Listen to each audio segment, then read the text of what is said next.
तो प्रिय विद्यार्थियों सभी को जय श्री राधे कृष्णा। जैसे कि आप जानते हैं मैं अपनी चैनल दिव्यांशी क्लासेस 96 लगातार आपको हाई स्कूल गणित की प्रश्नों की श्रृंखला लगातार आपको उपलब्ध करा रहे हूँ, जिसमें हमने जो चैप्टर है वृत्तों से संबंधित क्षेत्रफल चैप्टर नंबर जो 11 है उसको लगातार हम कर रहे हैं कंटिन्यू। उसमें हमारे 4 सवाल हो गए हैं। आज हम जो है 5वें क्वेश्चन से आगे के सवालों को देखेंगे। प्रश्नावली 11.1 सरकारी किताब NCERT के अकॉर्डिंग हम चल रहे हैं और 5वां कुछ सवाल इस प्रकार है कि त्रिज्या 21 सेमी वाले वृत्त का एक चाप जो है वो 60 अंश का कोण अंतरित करता है, तो ज्ञात कीजिए चाप की लंबाई। पूछ रहा है चाप द्वारा बने त्रिज्यखंड का क्षेत्रफल पूछ रहा है, संगत जीवा द्वारा वृत्तखंड का क्षेत्रफल पूछ रहा है। देखिए 3 पार्ट क्वेश्चन नंबर 5 में पूछे गए हैं और आइए देखिए 21 जो त्रिज्या दे रखी है इसमें क्वेश्चन नंबर 5 में वो दे रखी है 21 सेमी और कोण जो दे रखा है थीटा बराबर 60 डिग्री दे रखा है। तो अब इसमें फर्स्ट पार्ट में पूछ रहा है चाप की लंबाई। चाप की लंबाई त्रिज्यखंड के चाप की लंबाई क्या होगी, सूत्र लिखवा चुके हैं 2 पाई r थीटा ओवर 360। तो देखिए 2 पाई की जगह हम 22/7 रखेंगे, r की जगह 21 रखेंगे और थीटा की जगह 60 और बटे 360। देखिए 7 का पहाड़ा 21 में 3 बार जाएगा, तो 3 गुणा वो 2 गुणा 22 और गुणा देखिए 60 का पहाड़ा ये 6 बार कटेगा, गुणा में 3 और बटे में 6। देखिए ये कट जाएंगे 3 दूनी 6, तो कुल मिलाकर 22 सेंटीमीटर चाप की जो लंबाई आएगी वो 22 सेंटीमीटर। सेकंड पार्ट में क्या पूछ रहा है इसमें त्रिज्यखंड का क्षेत्रफल। त्रिज्यखंड का क्षेत्रफल, तो त्रिज्यखंड का जो क्षेत्रफल है उसका फॉर्मूला आप जानते हैं पाई r स्क्वायर थीटा बटे 360। क्षेत्रफल को एरिया कहेंगे, देखिए पाई की जगह 22/7 रखेंगे, r की जगह आप 21 रखेंगे, 21 गुणा 21 और थीटा की जगह 60 बटे 360। देखिए 7 का पहाड़ा 21 में 3 बार जाएगा, तो यहाँ से जो एरिया आएगा वो 22 गुणा 3 गुणा 21 गुणा अब ये जो कटेगा वो 6 बार कट जाएगा, तो 1/6। तो यहाँ से देखिए 3 ये कट जाएंगे 2 बार और 2 से ये करेंगे 11 बार, तो 11 गुणा 21 आएगा और 11 का 11 दूनी 22 और 11 है हासिल का 22 और 1 23, सॉरी 231 cm स्क्वायर।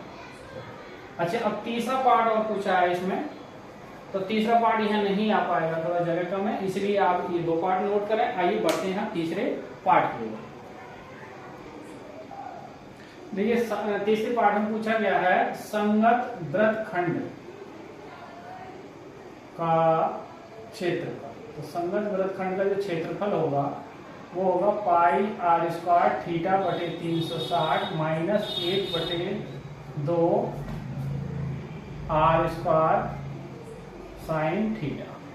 अब हम देखिए अभी इसका मान निकाल चुके हैं, कितना है 231, 1/2 r की जगह हम 21 का वर्ग और साइन थीटा की जगह हम 60 लेंगे, तो यहाँ से 231 आया इसका मान। अभी कैलकुलेशन कराया सेकंड पार्ट में इसके 1/2 21 का वर्ग होता है 441 गुणा साइन 60 का मान √3/2, तो कुल मिलाकर 231 माइनस 441 √3 बटे में कितना 4। तो ये बस ज्यादा इसे आगे हल नहीं करेंगे। तो ये संगत किसका आ गया, वृत्तखंड का क्षेत्रफल आ चुका है। बढ़िया क्वेश्चन। प्रश्न नंबर 5 इस प्रकार कंप्लीट हो जाता है। आइए बढ़ते हैं हम क्वेश्चन नंबर 6 की ओर। ये क्वेश्चन नंबर जो 6 है 15 सेमी त्रिज्या वाले एक वृत्त की कोई जीवा केंद्र पर 60 अंश का कोण अंतरित करती है, संगत लघु और दीर्घ वृत्तखंडों के क्षेत्रफल ज्ञात कीजिए। बढ़िया क्वेश्चन। क्वेश्चन नंबर 6 दे रखा है इसमें त्रिज्या जो दे रखी है r वो 15 सेमी दे रखी है, कोण जो दे रखा है वो 60 डिग्री दे रखा है। अच्छा √π का मान जरूरत पड़ने पर 3.4 कह रहे हैं 3.14 और √3 का मान दे रखा है उसमें 1.73, जरूरत पड़ने पर तो ये मान आप ले सकते हैं। तो देखिए इसमें पूछा गया है फर्स्ट पार्ट में पूछा गया है इसमें लघु वृत्तखंड का क्षेत्रफल।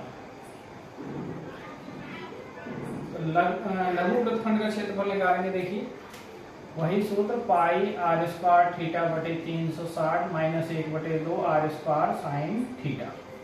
अब पाई की जगह फिलहाल में पाई रहने दो, r की जगह जो है 15 का वर्ग और साइन इसकी जगह 60 बटे 360 माइनस 1/2 r इसकी जगह वही 15 का वर्ग और साइन 60। देखिए ये 6 बार कटेगा, 15 का बार 225 पाई बटे 6 माइनस 1/2 गुणा 225 और sin 60 का मान √3/2। अब देखिए आप चाहें तो 225 कॉमन है तो यहाँ पाई बटे 6 माइनस यहाँ √3/4 आ जाएगा। अब 225 पाई का मान चाहे तो 1.4/6 और यहाँ से 1.73/4। अब इसको भाग करेंगे आप तो यहाँ से देखिए क्षेत्रफल आप ना करें तो वैसे तो मेरे हिसाब से तो यही फायदा है सवाल को छोड़ने में। देखिए आप यही सवाल छोड़ दें तो और ज्यादा बेस्ट रहेगा। ये 6 हो गया 225 पाई बटे 6 और ये इसको लिख सकते हो 225 √3/4। यही फायदा है सवाल को छोड़ने। अब वृत्त का क्षेत्रफल हमें निकालना, वो लघु वृत्तखंड का क्षेत्रफल पूछा गया है। अब दीर्घ का करेंगे तो टोटल में से वृत्त के जो है इसको हम घटा देंगे, लेस कर देंगे वृत्त के क्षेत्रफल में से, वो दीर्घ आ जाएगा। तो आइए उसको भी हम आगे हल करते हैं। देखिए अब सेकंड पार्ट में दीर्घ वृत्तखंड का पूछा गया तो दीर्घ वृत्तखंड का सुनो पाई r² में से पाई r² थीटा बटे 360 माइनस 1/2 r² साइन थीटा का मान हम जो है घटा देंगे। अब पाई की जगह पाई, आर की जगह 15 का स्क्वायर माइनस और इसका मान जो आया था वो 225 पाई बटे 6। अब ये माइनस माइनस से प्लस हो जाएगा 1/2 225 और साइन 60। तो यहाँ से जो आएगा देखिए 225 पाई माइनस 225 पाई बटे 6 प्लस ये 225 √3/2 हो जाएगा यानी 4 हो जाएगा कुल मिला के। अब 225 देखिए कॉमन कर लें हम और ज्यादा हल इसका कर सकते हैं आप। देखिए 225 कॉमन कर लें फिलहाल में यहाँ से तो 6 पाई का एलसीएम बन जाए 6 पाई माइनस पाई बटे 6 और प्लस के 225 √3/4। तो कुल मिला के ये घटा देंगे तो ये आ जाएगा 225 गुणा 5 पाई बटे 6 और प्लस के 225 √3/4।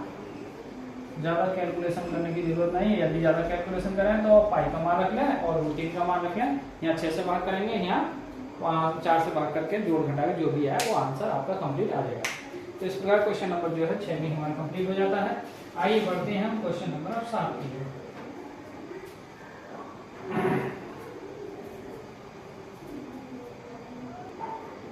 देखिए प्रश्न नंबर 7 है वो कह रहा है क्वेश्चन कि त्रिज्या 12 सेमी त्रिज्या वाली वृत्त की कोई जीवा केंद्र पर 120 का कोण बनाती है, यानी त्रिज्या 12 सेमी 120 का कोण अंतरित करती है, तो संगत वृत्तखंड का क्षेत्रफल ज्ञात कीजिए। बहुत बड़ी क्वेश्चन। देखिए त्रिज्या दे रखी है इसने, आर का मान 12 सेमी, त्रिज्या 12 सेमी है और कोण जो दे रखा है थीटा वो 120 डिग्री है। तो संगत वृत्तखंड का क्षेत्रफल पूछ रहा है, बढ़िया क्वेश्चन है। वृत्त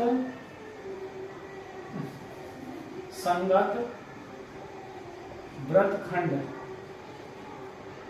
का क्षेत्रफल, तो संगत वृत्तखंड का जो क्षेत्रफल होगा पाई r² थीटा बटे 360 माइनस 1/2 r² साइन थीटा। तो पाई की जगह पाई रहने दो, आर की जगह देखिए 12 का वर्ग और थीटा की जगह 120 और बटे 360 माइनस 1/2 आर की जगह 12 का वर्ग और साइन 120 डिग्री। देखिए 120 से ये 3 बार करेंगे और 12 का वर्ग 144 पाई भाग 3। अच्छा यहाँ 1/2 12 का वर्ग 144 और साइन इसका मान होता है 120 √3/2। अब यहाँ से देखिए ये कटेगा 3 चौक 12 बचे 2 3 8 24 तो 48 पाई आ गया। अच्छा यहाँ 144 √3 बटे में 4 आएंगे, 4 का पहाड़ 4 3 12 और बचे 2 तो 4 से 24 तो ये हो गया आपका 48 पाई माइनस के 36 √3। ज्यादा हल करने की आवश्यकता नहीं है। इस तरीका से क्वेश्चन नंबर 7 भी कंप्लीट हो जाता है। आइए बढ़ते हैं क्वेश्चन नंबर 8 की। ये जो क्वेश्चन है वो कह रहा है एक 15 मीटर भुजा वाले वर्गाकार एक मैदान है, उसके से एक घोड़ा बांध दिया जाए, एक कोने पर घोड़ा बांध दिया जाता है, लेकिन घोड़े की जो रस्सी है वो एक प्रकार से कितनी है 5 मीटर लंबी रस्सी है और कोण जो बना रहा है देखिए वर्ग में 90 अंश का कोण बनता है, तो वो कह रहा है कि मैदान के उस भाग का क्षेत्रफल ज्ञात कीजिए जहां घोड़ा घास चर सकता है। तो घोड़े की लंबाई तो भाई किसी की 5 लंबाई 5 मीटर है, तो 5 मीटर तक ही चल सकता है। देखिए तो बड़े क्वेश्चन है, तो आप लिखोगे घोड़े द्वारा चरा, घोड़े द्वारा चर सकने वाला, चर सकने वाला वाले भाग का क्षेत्रफल, वाले भाग का क्षेत्रफल। तो अब आप देखिए क्षेत्रफल ज्ञात करेंगे यहाँ से। तो आप देखिए आगे बढ़ेंगे हम, घोड़े द्वारा चढ़ सकने वाले भाग का जो क्षेत्रफल होगा वो लगेगा आपका पाई आर स्क्वायर थीटा बटे 360। तो यहाँ से पाई की जगह फिलहाल हम पाई लेने दो, आर की जगह वो 5 का वर्ग और थीटा की जगह 90 बटे 360। देखिए 9 से ये 4 बार कट जाएगा और 5 का वर्ग जो है वो 25 पाई बटे 4। अब वो आप भाग करने की आपको जरूरत नहीं है, यही आपको मीटर स्क्वायर आएगा बस। ठीक है, तो ये इस प्रकार हमने देखा कि जो प्रश्न आज 8 थे, हमने 5 से लेके 8 तक के क्वेश्चनों को हल कराया। शेष जो क्वेश्चन बच रहे हैं इसमें लगभग इसे प्रयास करते हैं कल या नेक्स्ट, उससे नेक्स्ट वीडियो में फाइनल हो जाएगी प्रश्नावली, फिर हम चैप्टर नंबर 12 में प्रवेश करेंगे। तो आज की वीडियो को ही विराम करते हैं। सभी को जय श्री राधे कृष्ण, जय हिंद, जय भारत।